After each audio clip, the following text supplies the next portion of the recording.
লা ইলাহা ইল্লা আনতা সুবহানাকা ইন্নী কুনতু মিনাজ জালিমিন। মাঝ নদীতে কালবৈশাখীর তাণ্ডবে শান্ত নদী মুহূর্তেই হয়ে উঠেছিল ভয়ঙ্কর। আর তার মাঝে জীবন মৃত্যুর সন্ধিক্ষণে ছিল শতাধিক যাত্রী। ঝড়ের কবলে পড়ে চরে আটকে যাওয়া দুটি লঞ্চে শুরু হয়েছিল বাঁচার আর্তনাদ।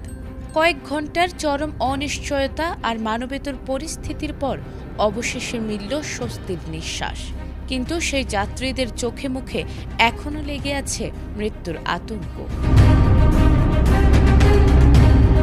রবিবার চাঁদপুরের মতলব উত্তর উপজেলার মেঘনা নদীতে সন্ধ্যার পর হঠাৎ দমকা হাওয়া ও বজ্রপাত সহ ঝড় শুরু হলে নদীপথে চলাচলরত লঞ্চগুলো বিপদের মুখে পড়ে।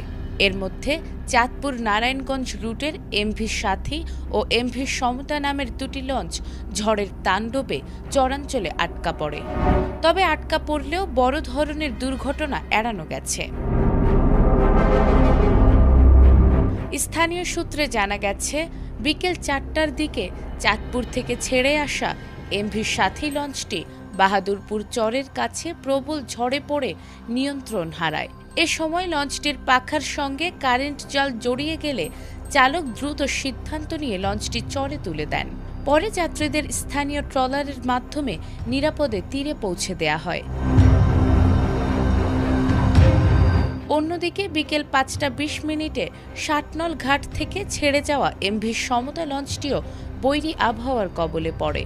শতাধিক যাত্রী নিয়ে লঞ্চটি ষাটনল ও গজারিয়ার সল্লানি চর সংলগ্ন এলাকায় আটকা পড়ে। ঝড়ের তীব্রতার কারণে চালক লঞ্চটি স্বাভাবিকভাবে চালাতে না পেরে শেষ পর্যন্ত চরেই আশ্রয় নেন। প্রত্যক্ষদর্শীরা জানিয়েছে, হঠাৎ ঝড়ে নদীতে আতঙ্ক ছড়িয়ে পড়ে। প্রবল ঢেউ ও দমকা হাওয়ায় লঞ্চ দুলতে থাকায় যাত্রীরা ভীত হয়ে পড়েন। তবে চালকদের দক্ষতায় বড় ধরনের দুর্ঘটনা এড়ানো সম্ভব হয়। এ ঘটনায় মোহনপুর নৌ পুলিশ ফাঁড়ির ইনচার্জ জানিয়েছেন, উভয় লঞ্চের যাত্রীরা নিরাপদে রয়েছেন। পাশাপাশি মুন্সিগঞ্জের চর আবদুল্লাপুর এলাকায় আল বোরাক নামে আরও একটি লঞ্চ আটকা পড়েছিল, যা তাদের সীমানার বাইরে। নাজমুন নাহার জান্নাত, এটিএন বাংলা।